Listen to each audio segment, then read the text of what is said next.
That sounds good. Editorial team, thank you. That's like from the last draft, like that version. They've been reading, yeah, because I mean, I was reading right out of The free.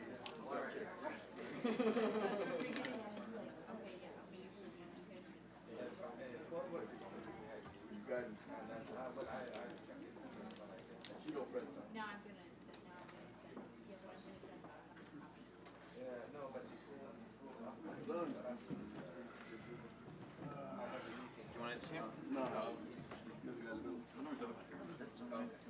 But no, it's just Americans like to put your own name. What? That's how you. No, I honestly at some point stopped. That's how you introduced yourself. At some point I started introducing myself as Tobias myself, Just to cut it, yeah. just to like forget about it. Basically, I have a different name wherever I am. My mother says Tobias. Okay. The Lebanese say Tobias. Tell us. Sorry.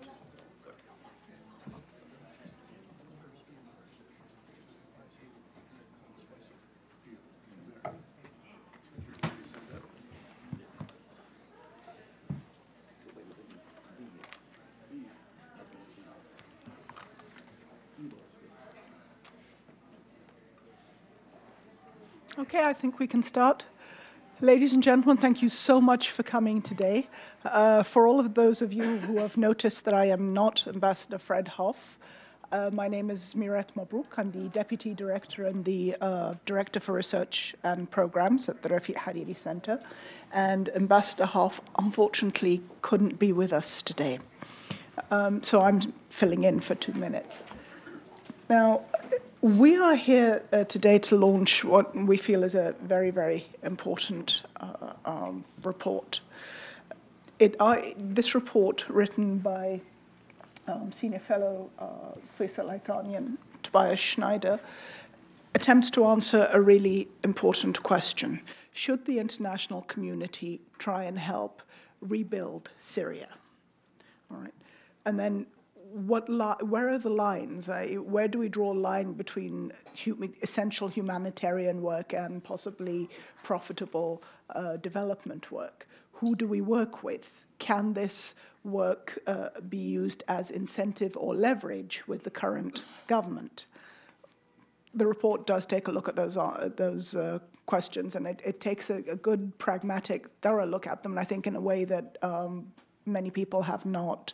The report was supported generously by Mr. Alma Shawef, who has been doing a great deal of humanitarian work in Syria.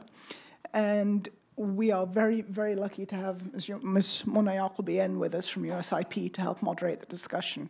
There will be a moderated discussion, and then we will open up to questions and answers. Thank you very much. Thank you so much, Miret, and let me also welcome all of you this afternoon to the launch of this very important report. Faysal and Tobias, I want to congratulate both of you on excellent work, and the timing of your report is quite good. I think if we look at where we are today in Syria, we may be seeing the beginnings of the outlines of what will likely be a protracted and messy endgame to the conflict.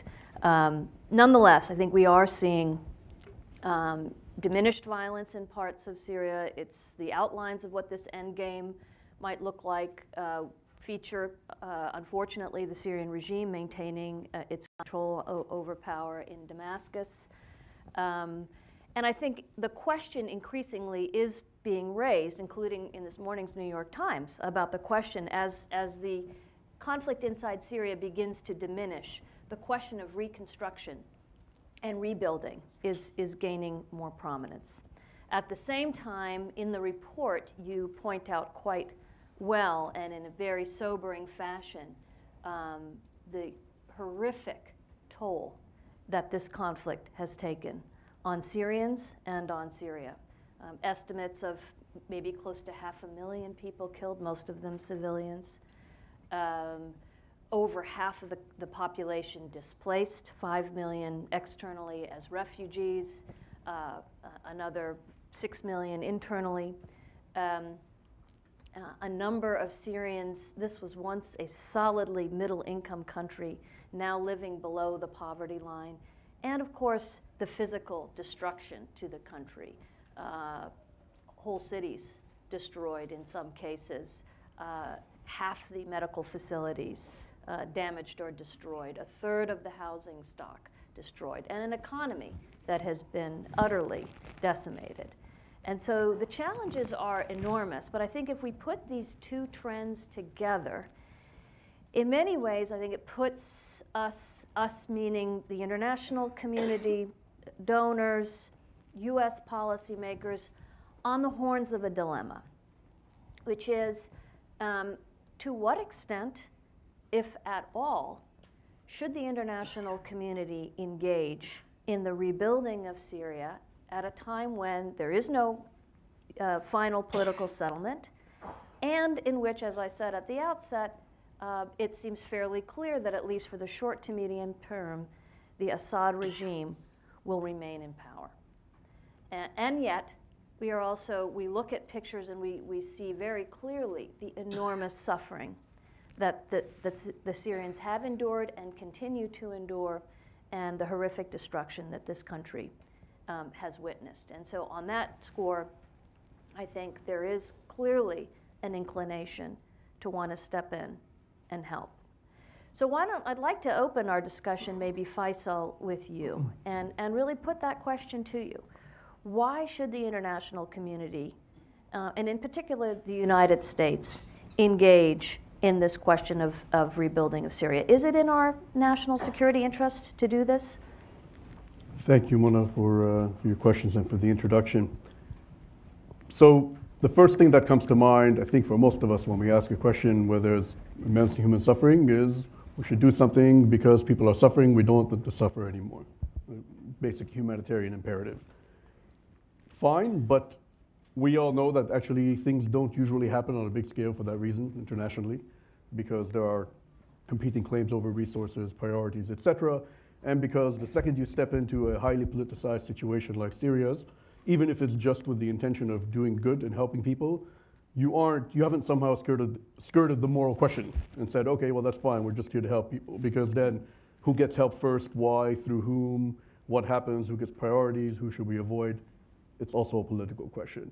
Leaves us with the two clearer, I think, and less messy strategic imperatives. The first one is the population displacement problem. About half of Syria's population is displaced, millions of them to neighboring countries, 1 million of them to Europe. In each of these places, that has brought with it its own kind of batch or baggage of social, economic, and political problems. So whatever we think of these countries and how happy we are with their behavior at the moment, we don't want them destabilized. The second one is the question of terrorism. Now, I'm not a kind of CVE guy nor a psychologist. I don't know why and when exactly people join terrorist organizations. I think it's safe to say that if you have a generation or two of uneducated, illiterate, unemployed, unhealthy, desperate people, you have a terrorist problem.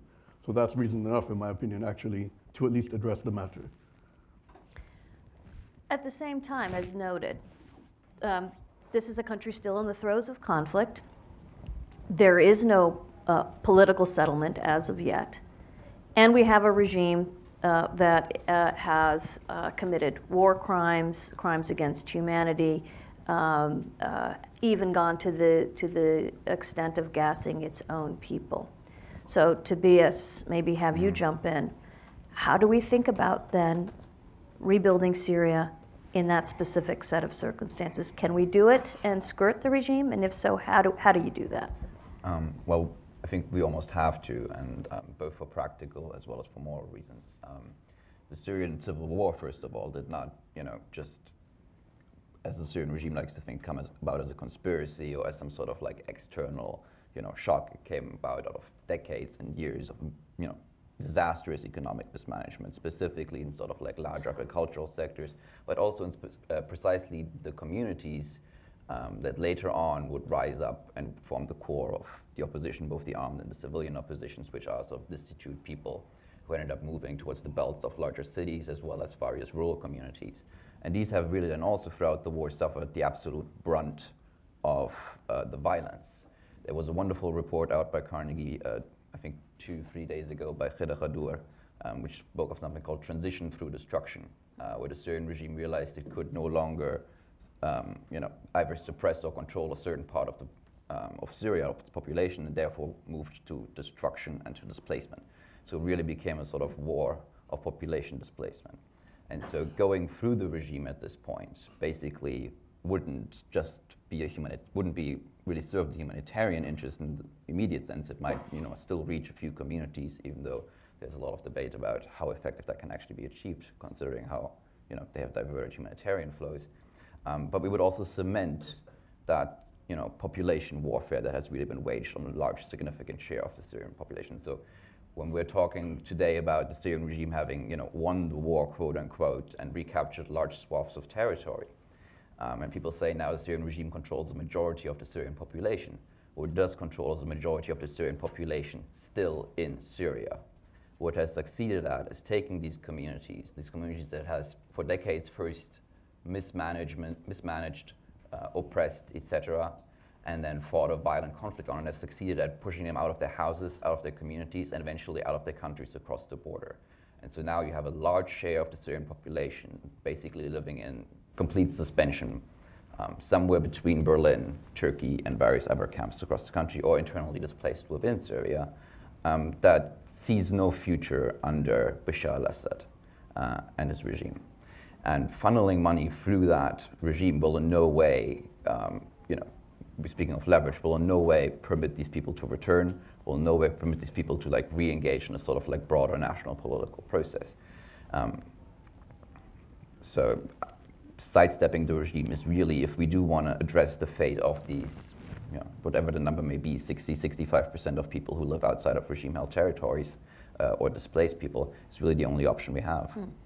Well, actually, you use the word leverage, and that raises a question, Faysal. And there's certainly a fairly active debate going on in international donor circles and elsewhere regarding the question of, can this reconstruction assistance be used as leverage in order to secure from the Syrian regime important changes that will begin to address some of the issues that Tobias has touched on in terms of its economic mismanagement, any of the root issues that gave rise to the conflict in the first place. I mean, estimates are that reconstruction costs will be at least $250 billion and could be significantly higher.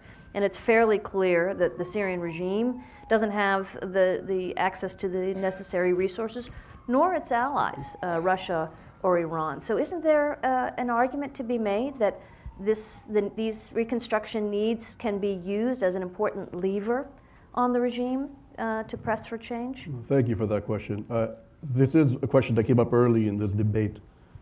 And I see the logic of the leverage argument, but we disagree with it for a number of reasons. Firstly, it's because I think it just sometimes happens in the West where we project our own kind of premises and our feelings about things onto other people, and we expect them to see things the same way. We've done this a lot with the Syrian regime.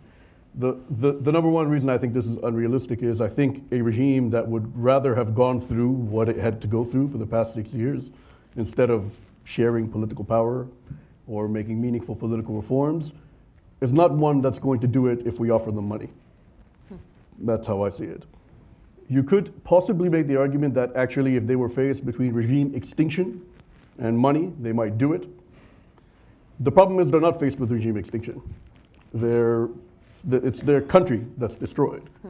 But the regime is adaptable, it has changed a lot. There are new sources of rent, both within the country and from Iran and Russia. And keeping them afloat is much cheaper than rebuilding the country. It's, especially if the scope of what the country and its responsibilities to its people shrinks so much, to be honest with you. And third, I think Tobias already touched on the issue of bringing people back. And part of the reconstruction burden is, of course, repopulating the country and bringing people back and returning it to normal, as we saw it. By normal, we usually mean the pre-war situation. What if they're not that eager to get there? And if they're not that eager to get there, and they would rather these potentially hostile portions of the population be somewhere else, and the responsibility of somebody else, why then would they break themselves politically, or transform the country politically to reverse that change? So I don't see it, you know? If I may add to that Sure. very briefly, not only do I do not think that we would have leverage over the regime, I think very, very quickly leverage would be turned on us. Because we are the ones who actually have the humanitarian imperative. We are the ones who actually want to reach people. And that gives them a certain amount of power and control, because their imperative is regime survival and regime, consolidation in the end again. And so very, very quickly we will start, well, almost from the start, we would be morally compromised in what we have to do. And we already have this experience with, for example, humanitarian aid deliveries or stabilization assistance delivery, which the regime tries to manipulate and use to consolidate itself as leverage against what it perceives to be hostile communities. And for now, we have sort of like done our best, but we have still engaged with that because the humanitarian need is just so overwhelming. But when we talk about long-term construction, I'm not sure why we should basically kowtow to a regime that has that record. So let's drill down a little bit further. So I think we've talked a bit about some of the strategic issues. Tobias, tell me a little bit more about the specifics of the strategy as you all envision it.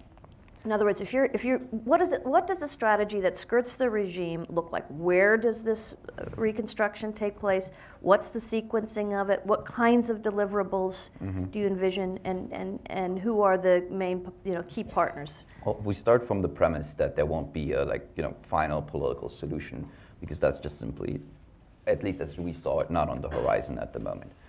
So we accept that the regime of Bashar al-Assad will remain in place in Damascus, and that we will have to step around that for the reasons outlined previously. So we're looking for areas, territories, communities within Syria where meaningful things can be done, that won't have too many adverse effects, and that will have some sort of long-term impact. And we identified in our report specifically 3 areas. We identified the area held currently by U.S. partner forces, the Syrian Democratic Forces, in the northeast of the country. We identified the North Aleppo pocket held by Turkish forces in combination with Free Syrian Army forces.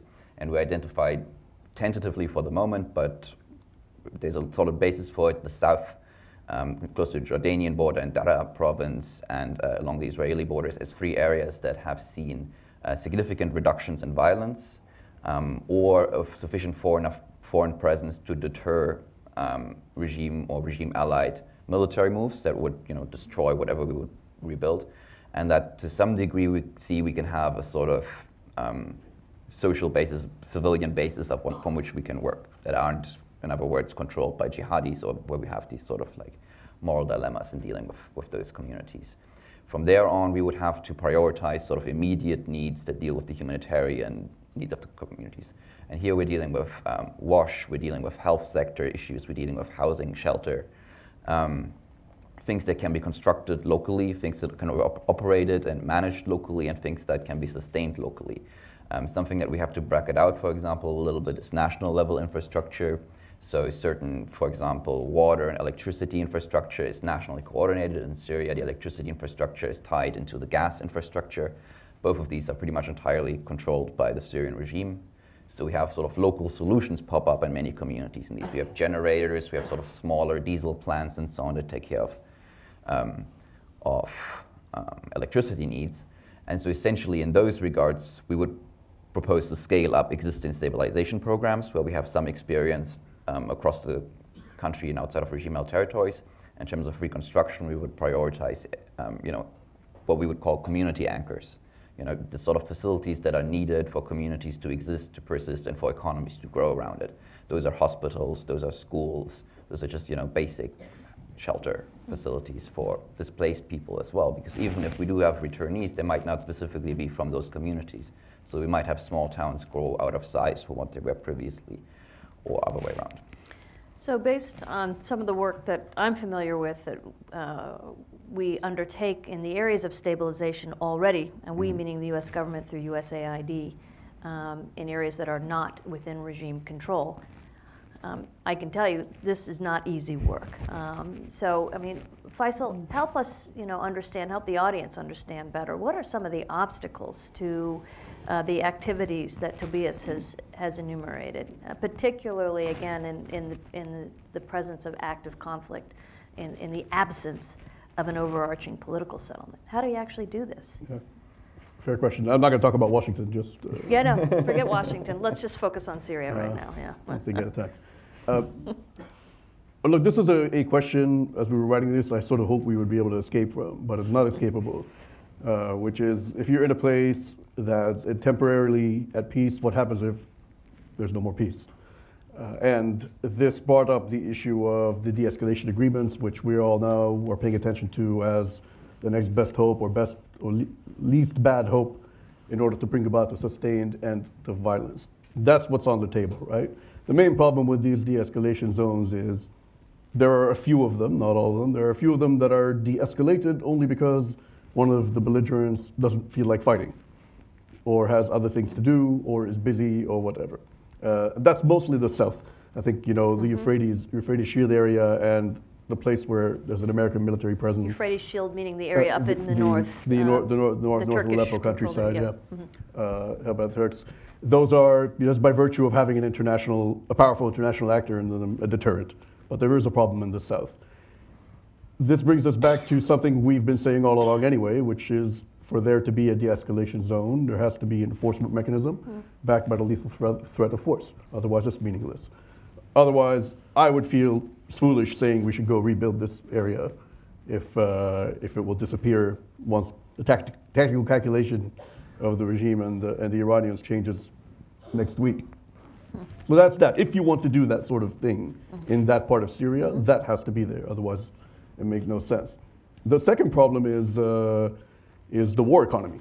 That's a kind of vague term for it. There always has been, obviously, a very big informal economy in Syria and most of the Arab countries. But this involves things just like smuggling, looting, asset seizure, control of strategic assets by militias, etc. This is a common post-war, post-Civil War problem. It's not, and it's been solved before, but it means having to integrate people who are making money, holding guns, into a formal economy. Like, you know, in my country of origin, Lebanon, we integrated them into parliament and the military. And I mean, that may sound silly, but either you have to fight them or you have to do that.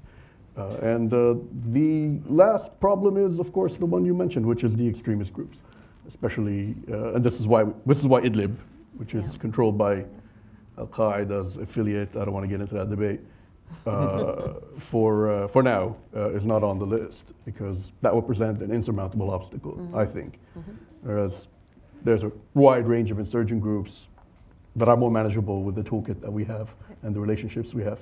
And we're already seeing, I mean, issues of, there was a piece on the BBC today about a British implementer, Adam Smith International, being accused of sending British tax dollars to extremists, basically, for their work with the Free Syrian Police and where did the money go, et cetera. So this is a significant challenge, particularly with designated terrorist organizations and how to ensure that the money is going to the right place.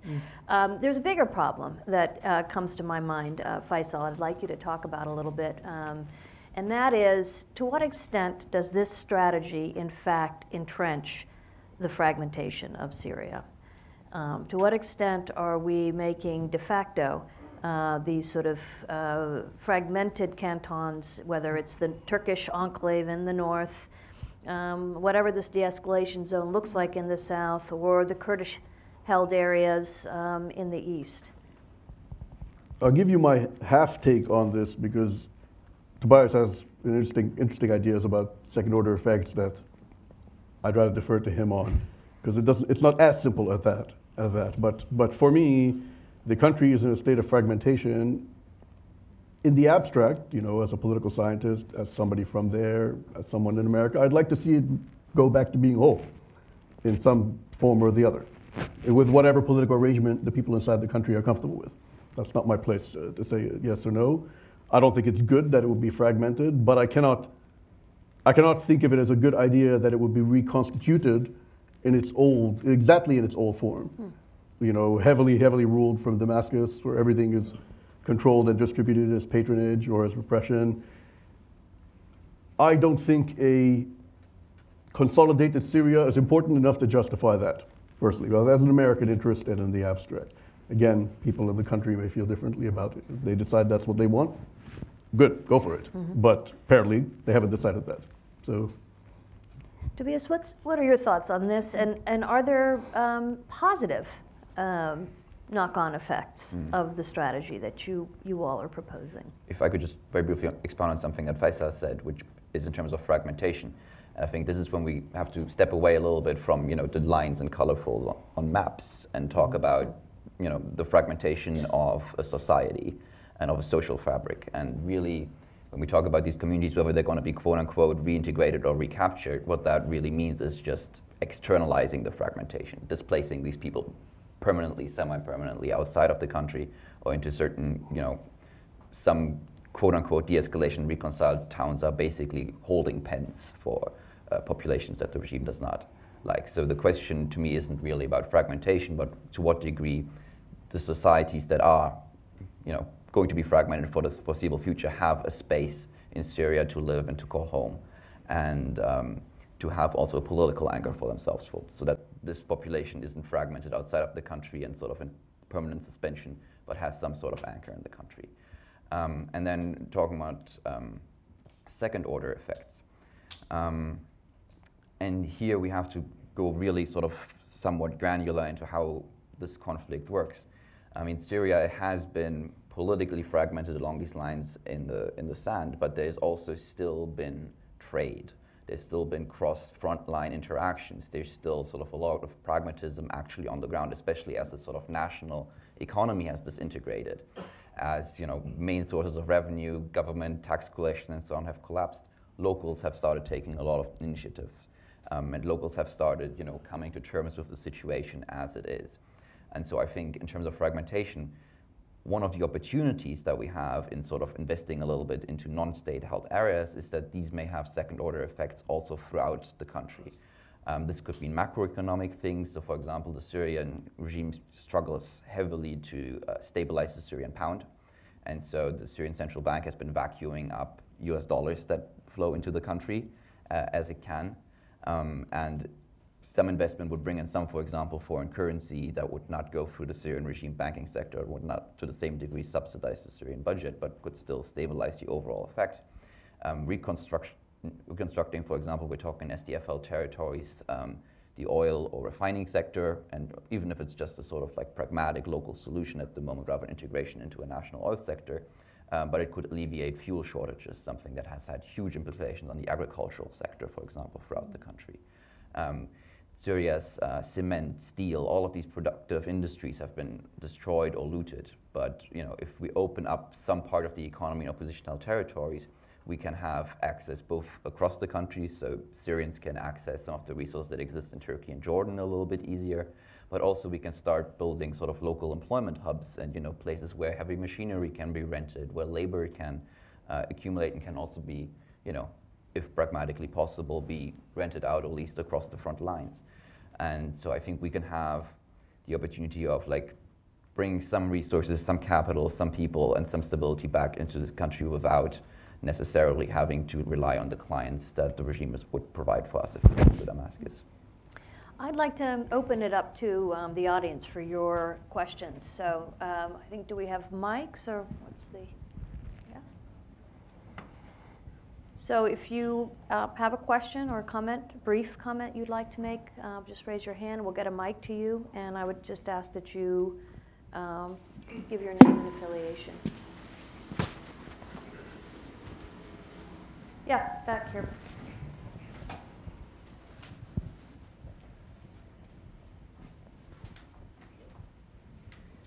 Hi, Mira Resnick from the House Foreign Affairs Committee.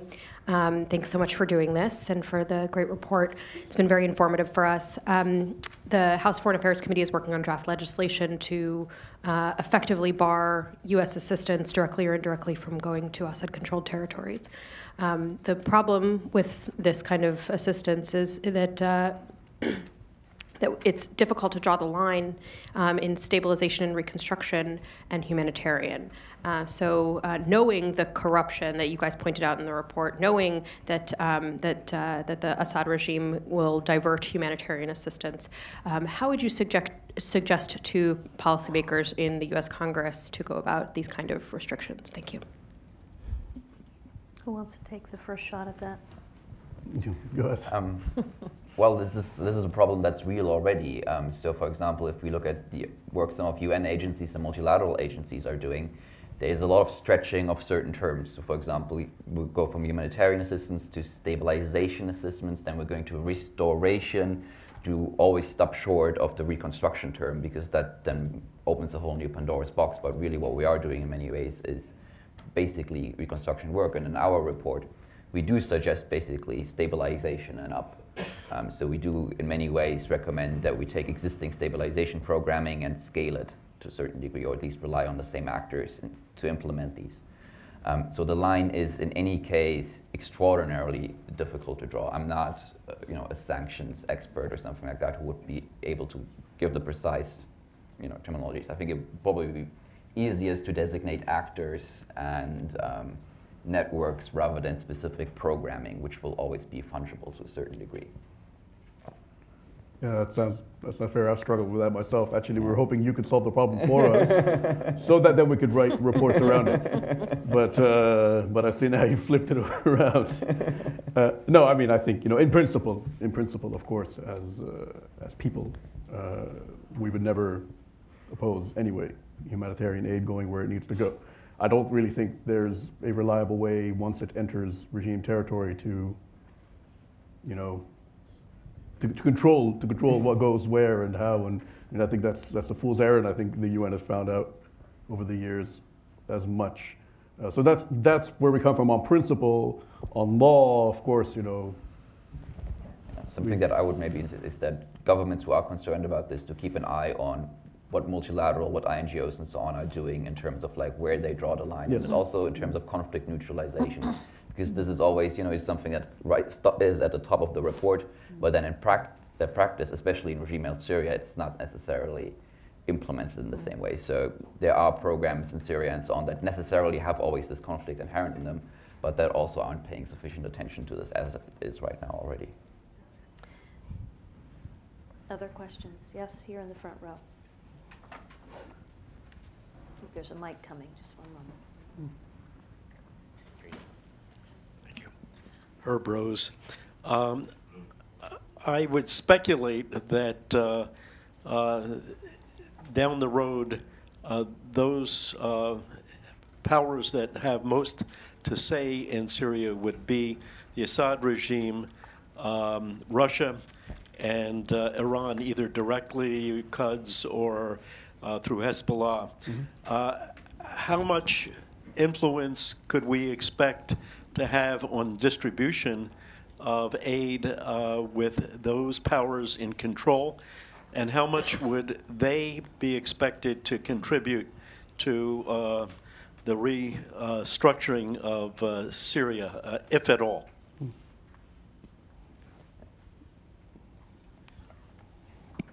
you want to? Part of it, at least. It's a complicated one, but these are good questions.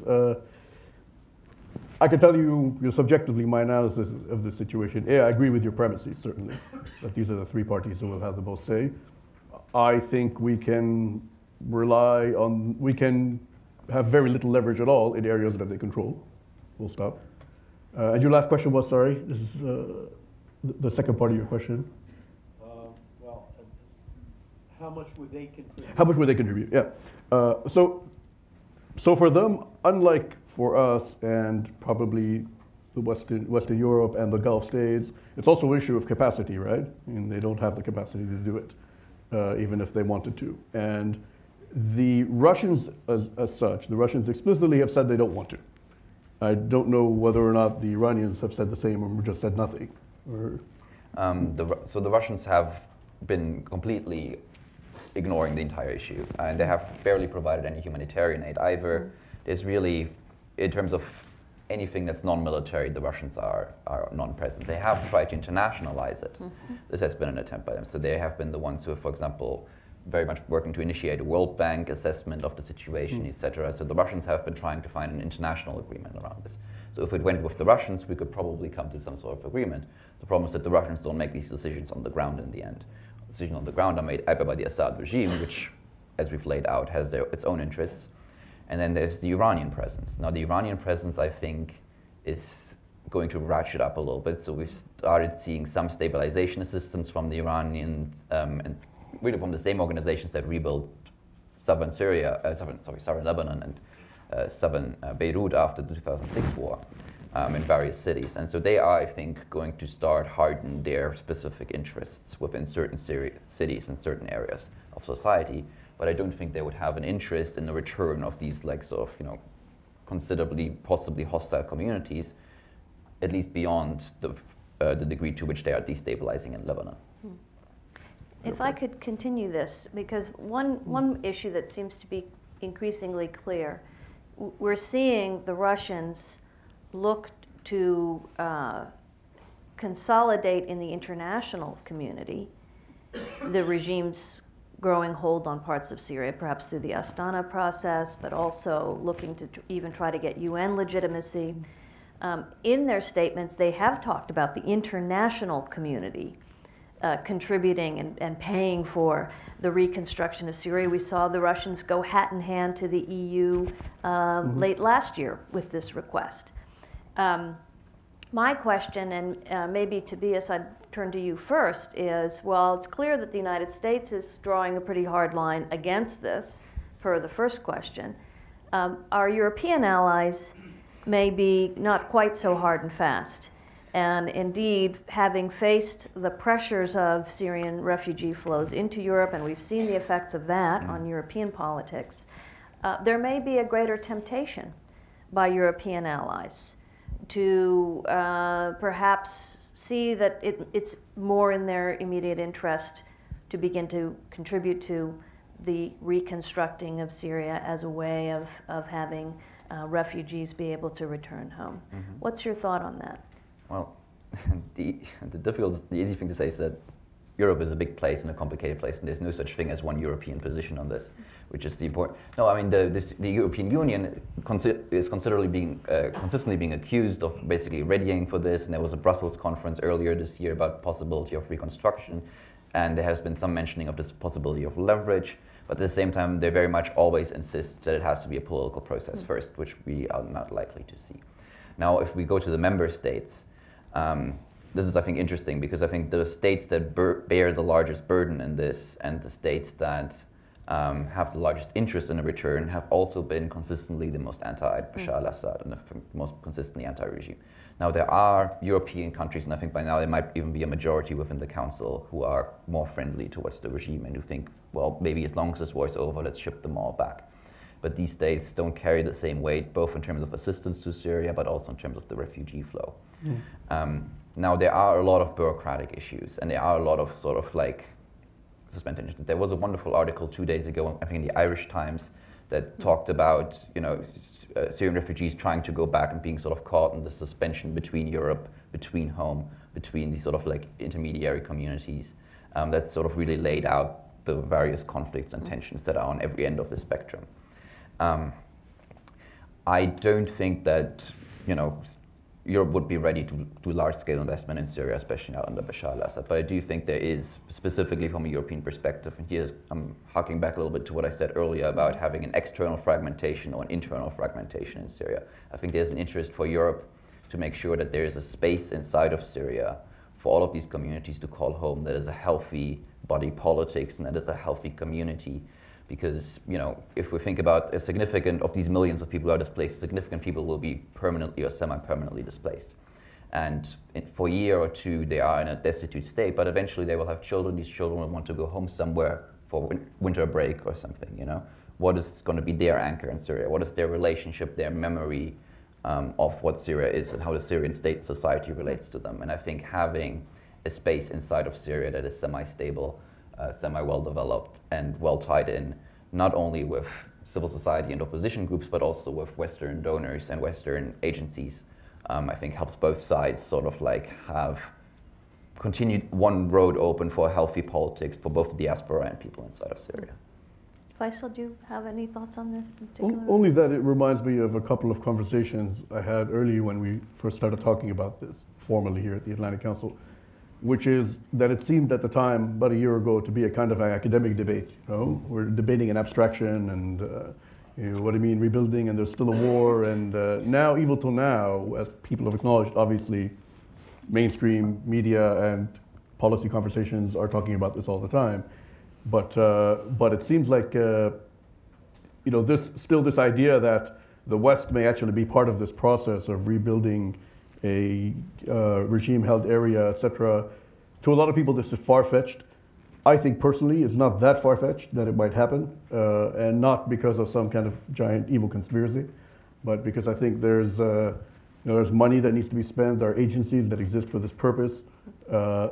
Particularly in parts of Europe, there's always been a bit more of a, I'm not going to say sympathy for Assad, because it's not really fair. It's kind of like a more moral ambivalence about the conflict, you know.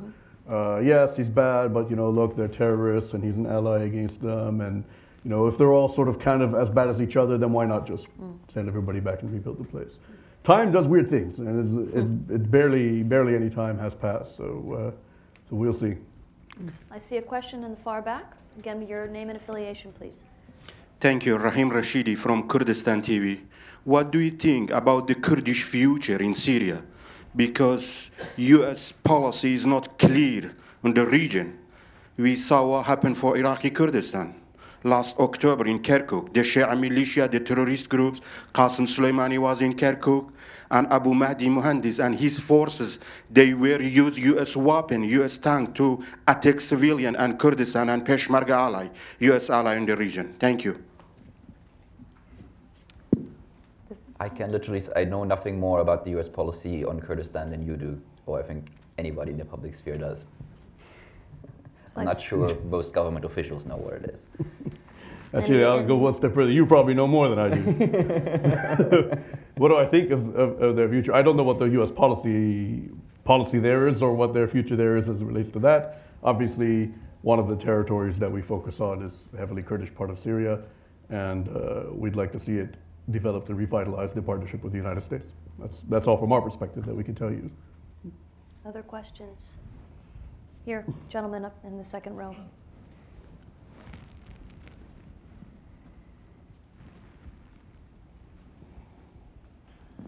My name is Daya. I'm a Syrian attorney. Thank you for this report. Thank you, Faysal. You always actually raise very important point about Syria. Bashar al-Assad and Walid Muallim have always stressed in their media interviews that reconstruction of Syria is a very political question. Walid al-Muallim in last interview, he said literally in Arabic, هذا الملف, I will translate it, هذا الملف يبقى في يد الدولة المركزية في سوريا لطالما الوضع السياسي هو بالشكل الراهن, which means that this reconstruction issue is in the hand of the central government in Damascus as long as this is the political situation. And it's since 2012, Bashar al-Assad stressed that, and what I heard, that he, in his one of the private meetings, said that American companies won't get any of the reconstruction work in Syria. And he plays this, and he has always playing that. So the question, how could we start any reconstruction in Syria, or try to endeavor to start it, as long as Bashar al-Assad in power, and he is just gaining power more and more? The second question, the reconstruction in Iraq, $18 billion and half, it's bad experience where 65% of the money went undocumented money. How would we overcome this situation if we are going to start not in a peacetime, in conflict time? Thank you. Okay, thanks. And I'm going to take a couple more questions, and I really would ask, please make them questions and not statements so that we can get as many people into the conversation. All the way in the back here. Yeah, with your hand raised. Yes.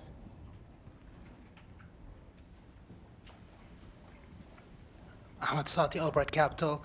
As you look at these toehold communities in northern Syria, maybe southern Syria, how do you identify clean channels where you can kind of bypass maybe some of the political actors and have the money go directly to the community itself, to the gentleman's point there, so that there's not a tax at every level of the money process.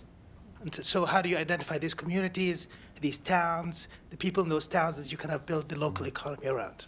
Excuse me. Okay, do you guys want to each take a quick response to these two questions, and we'll go Sure. back out. Let me start with the Assad question, and this is something that we haven't touched upon before, but that I personally think, I don't think the regime is particularly interested in Western money. I think the Syrian regime still thinks of this war as a conspiracy against it. I think Western money would compromise it, or it would sense that it would compromise it, and I think the only way it would possibly do it if it would actually start imposing conditions on if and when we would be allowed to go in. So I actually do not think that the Syrian regime is particularly interested in us having a heavy involvement in Syria, at least not in the short term.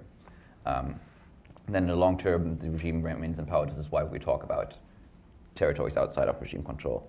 The second question was about corruption, and I think this touched on both a little bit, and this is, I think, to the degree that we have best practices, and to the degree that we can avoid it, but this is Syria, this is the Levant. There will be corruption, there will be loss, and I am not an expert in the specific best practices and how to fund these. I can talk a little bit about the specific channels, because we have been doing stabilization assistance, humanitarian assistance, civil society building, and so on in communities in these areas for 6-7 years now. So we do have some channels, and not only that, but we have some proto-governmental structures. Some of these are very dysfunctional, some of these are very sort of skewed or late or old. But for example, I was in Turkey earlier this year to talk about to the Aleppo Stabilization Committee, which is an appendage to the Aleppo Provincial Council, opposition Aleppo Provincial Council, that takes care of stabilization operations within the small North Aleppo pocket. And these guys are very concerned in balancing all of these concerns between armed groups, between corruption, between donor incongruence. So something that they've worked very hard for is that European and Turkish donors start sitting on one table and start coordinating their aid and stabilization processes. So there are channels that we have known and that we have come to rely on, and which we have had good experiences in the past. And there is a lot of diversion, there's a lot of conflict. We have councils reporting other councils as being Al-Qaeda so that they get a little bit more money and so on. We have a lot of messiness, but I also think we have a lot of professionals, we have a lot of well-established and well-functioning relations on which we can build and which we can expand. Faysal? No, you actually covered this, exactly what I would have said. Okay, other questions? Yes, right up here.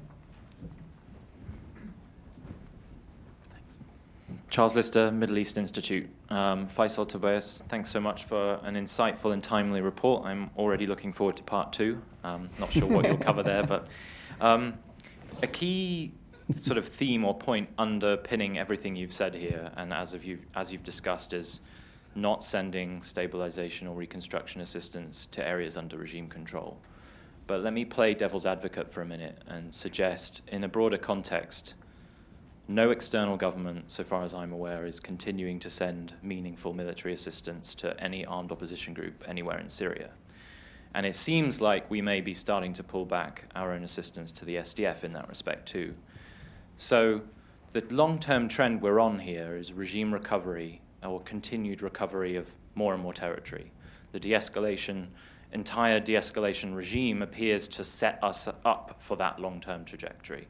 The regime's able to nibble away at opposition areas. So to what extent is this strategy, which by the way I do largely agree with, but as I say, I'm being devil's advocate, to what extent does this strategy actually reconstruct and stabilize areas that are still going to fall back under the regime at some point in the future? I mean, is it actually a kind of self-defeating strategy? Okay, let's take one more question before. Yes, back here in the back.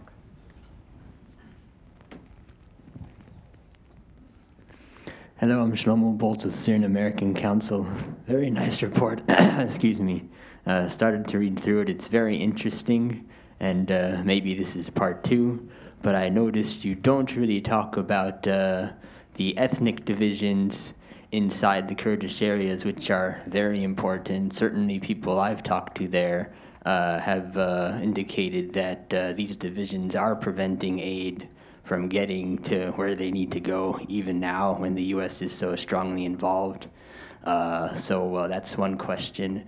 And also relating to the Kurdish areas, you know, there's Assad offices inside the Kurdish areas. So how do you sidestep the Assad offices in the Kurdish areas, as well as the Iranian representatives that are kind of floating around there? Faysal, you want to take a first Yeah. stab? Want to do the first? Yes. So look, I face this problem whenever I do a Syria analysis, right?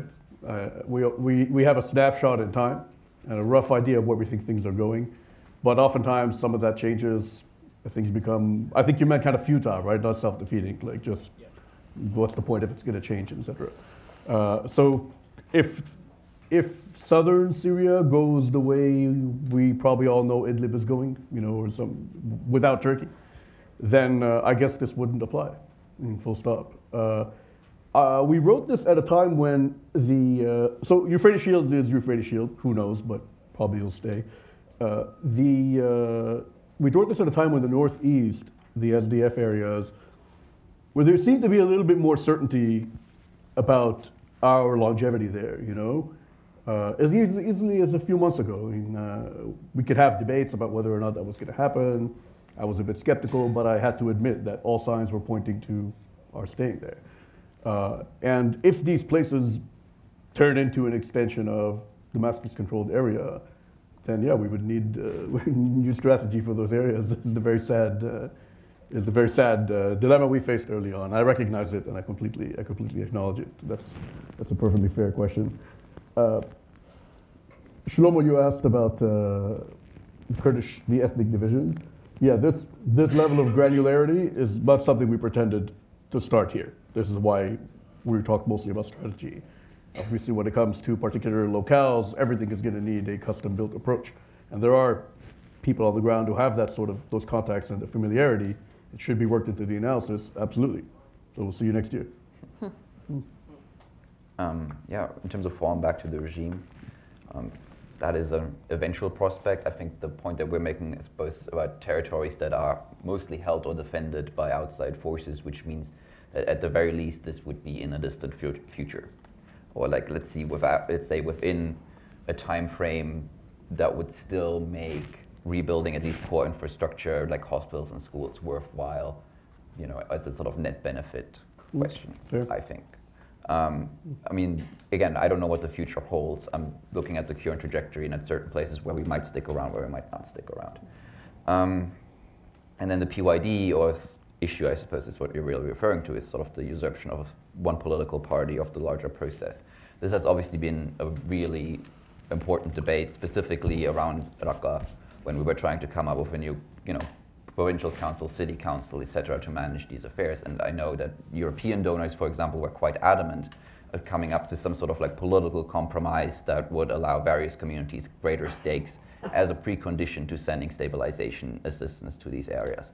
And I think in the end, you know, our report doesn't go into that kind of granularity, but obviously we wouldn't want to subsidize, you know, one narrow political actor. We would want to see, you know, a net benefit to all Syrians equally within those places and societies, and we would look to neutralize that apolitically, even within opposition-held areas or non-state-held areas. I realize you both have talked about the level of granularity of the report. I will say one thing that I did notice when reading the report was the absence of any sort of acknowledgement or recommendation for the need for building social cohesion, dialogues and reconciliation at a local level. I understand fully in the Syria context, dialogue and reconciliation can sometimes be construed in a pejorative way. But the fact of the matter is, in non-regime held areas, these societies have gone through enormous trauma, and particularly in areas that might be mixed.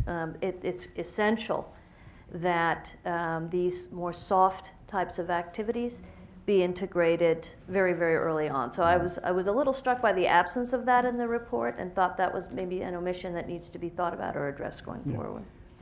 I'll actually, you know, part of the way we thought about this problem was as a revitalization plan for a country, for parts of a country in this case. And no, that isn't kind of like marginal at all. Actually, it's very much one of the core things that needs to happen. But my bad if it's not there. Simply was overshadowed by other things. I think there's two important parts to that as well. Is first, what we would probably could subsume under like health and assistance, and what we can actually provide. But then also in terms of secondary effects, we would like to see, what do you say, revitalization, which also means resumption of a certain amount of trade, of engagement, of intra-communal ties. For example, if I look at places such as Hama province, for example, where you have a lot of sort of different villages based around different sort of sectarian communities, tribal communities, etc., that do have still retained some of those like original ties, and revitalizing the economy, revitalizing local civil society that would come along with that would hopefully also serve the interests of like rebuilding some of the ties between these communities. But obviously, as I said, a lot of blood has been spilled, and I don't think Faysal, are in the position to make much of a judgment on that. No, even with the assessments, that the hard numbers that come out of places like the World Bank, when they give you economic damage in Syria, a big chunk of it is not actually that anything has been destroyed, is that simply networks and trust have broken down. People don't trade anymore, they don't travel anymore, etc. That's the big hit, right? I mean, that everybody, even if you're not in a place that's physically affected, that you're getting hit by anyway. So no, your point's very well taken, absolutely. I think we have time for maybe one more question. Yes, here in the back. Christina Sheets with PILPG. I'm interested in having you, if you could, expand on the idea that you present briefly in the report on local governance, and as you're just speaking of the potential for utilizing assistance to increase coordination in terms of local governance, utilizing conditions for provision of assistance around encouraging democratic principles, and how the increased perhaps standardization of how local councils, for example, operate in the provision of this assistance could play into the end game, seeing this as a potential opportunity for the opposition to demonstrate, or the opposition-held areas to demonstrate what a future Syria could look like. I think this is definitely a core pillar of what we're talking about, and we do already see this in some communities in the south, and especially North Aleppo and so on as well, where these local stabilization sort of like cells that have grown up next to or tied to the councils and tied to the provincial councils as well, and then eventually into the Syrian interim government, have taken on its responsibility and have also done their own learning processes, their own best practices, and tried to negotiate the space, as I said earlier, between these various levels.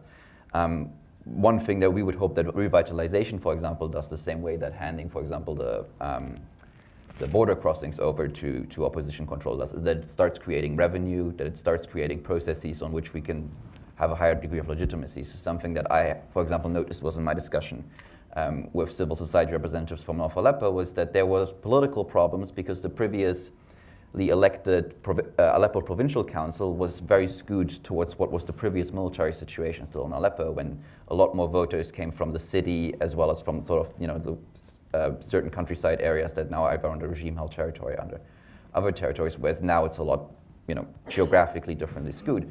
And their result, their intuition was not to go around that, or their intuition was not to just replace people. Their intuition was, no, we got to have new elections. We got to come up with a new composition of these councils, of these new provincial levels. It's obviously, it doesn't work easily and there's a lot of conflict, but to some degree that's the messiness of a combination of, proto-democracy in wartime, which is, never going to be smooth.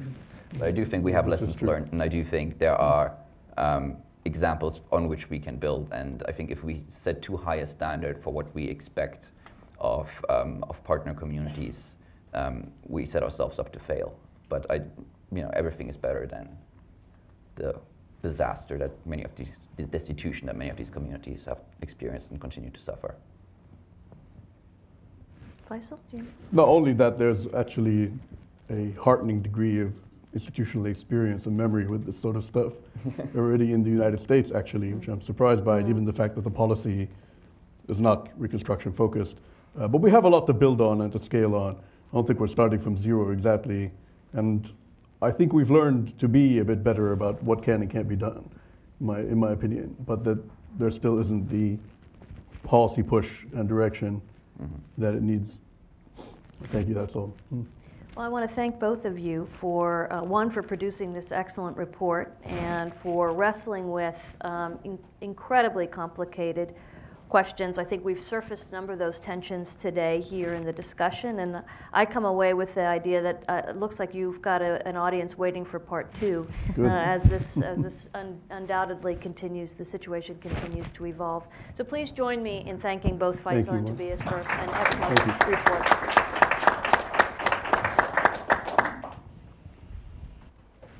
Thank you.